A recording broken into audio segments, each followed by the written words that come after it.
Orang itu tidak pernah tahu. Kadang-kadang Allah itu kita tidak pernah tahu. Andai kan boleh dibahasakan, kita tidak pernah tahu cara berpikir Tuhan. Jadi Allah itu zat yang mau, ya itu tadi otoritasnya penuh. Makanya saya pernah cerita di mana-mana, di kitab-kitab yang saya baca itu ada dua orang yang ahli neraka, sudah di neraka. Ini sekaligus ijazah, saya ulang lagi sekaligus ijazah, bisa dipraktekkan nanti itu. Setelah itu dua orang ini dipanggil ke surga sama Allah. Allah itu tanyanya ya aneh, enak di neraka, ya udah enak di neraka. Ya gak enak di neraka, kok ditanya enak enggak ya gak enak. Ya sudah kembali lagi ke neraka, lari kencang-kencang, lari menuju neraka, lari. Sama Allah dipanggil lagi, loh kenapa kamu semangat? Ya Allah, saya ini kapok, saya ini trauma. Dulu ketika engkau perintah, saya ini lelet sekali. Disuruh sholat lelet, disuruh zakat lelet. Maka ini dengan perintah saya semangat supaya nggak ngulang kesalahan yang sama. Akhirnya sama dipanggil, ya sudah di surga aja, di surga. Karena semangat lari menuju neraka. Maka ini ijazah nanti kalau di mahsyar ya, kamu dipanggil, ayo masuk neraka, harus apa? Semangat, semangat.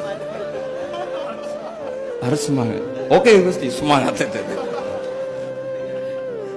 Lah repotnya kalau nggak dipanggil lagi. Akhirnya barokahnya semangat itu dia di surga.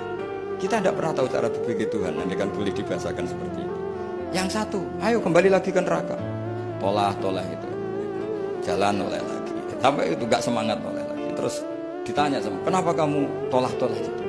Saya tidak pernah ngira ya Allah ketika engkau panggil di surga kemudian engkau kembalikan lagi ke neraka. Ya sudah kamu di surga saja, barokahnya husnuzon.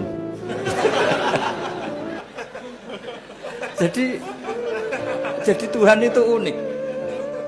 Makanya dalam tradisi ulama itu ad-dinu ar-riwayah, agama itu riwayat.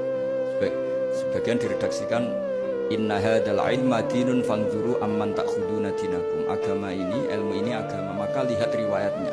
Karena kita tidak pernah tahu cara berpikir Tuhan.